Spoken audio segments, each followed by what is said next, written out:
ஒரே ஒரு நொடி, மணிக்கு 8000 கிலோமீட்டர் வேகம், 150 கிலோமீட்டர் தொலைவில் இருக்கும் எதிரி கப்பலை சல்லடையாக துளைக்கும் வலிமை.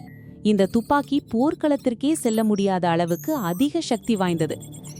இதுதான் ரெயில்கன், மனித வரலாற்றின் மிக ஆபத்தான மற்றும் விசித்திரமான ஆயுதங்களில் ஒன்று. வழக்கமான துப்பாக்கிகளைப் போல வெடிமருந்துக்கு பதிலாக இது அசுர வேக மின்சாரத்தை பயன்படுத்துகிறது. மின்சாரம் தண்டவாளங்கள் வழியாக பாயும்போது ஒரு சக்தி வாய்ந்த காந்தப்புலத்தை உருவாக்கி குண்டை ஒளியை விட பல மடங்கு வேகத்தில் உந்துகிறது. இந்த வேகம் எந்த ஒரு தடிமனான இரும்புச் சுவரையும் ஒரு நொடியில் துளைத்துவிடும். ஆனால் இந்த அபார வலிமையே அதற்கு பெரிய சாபமாக மாறிவிட்டது. ஏனெனில் ஒருமுறை இந்த துப்பாக்கியை சுடுவதற்கு தேவைப்படும் மின்சாரம் ஒரு மிகப்பெரிய நகரத்தையே ஒளிரச் செய்ய போதுமானது. இவ்வளவு பிரம்மாண்டமான மின்சார உற்பத்தி நிலையங்களை கடலில் மிதக்கும் கப்பல்களில் சுமந்து செல்வது தற்போதைய தொழில்நுட்பத்தில் சாத்தியமே இல்லை. அதனால்தான் உலகையே நடுங்க வைக்கும் இந்த ரெயில்கன் இன்றும் சோதனை கூடங்களின் 4 சுவர்களுக்குள்ளேயே சிறைப்பட்டு கிடக்கிறது.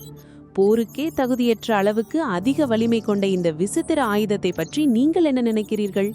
இது போன்ற உலகளாவிய செய்திகளுக்கு வேர்ல்ட் நியூஸ் இன் பிரீஃப் தமிழுக்கு சப்ஸ்கிரைப் செய்யுங்கள்.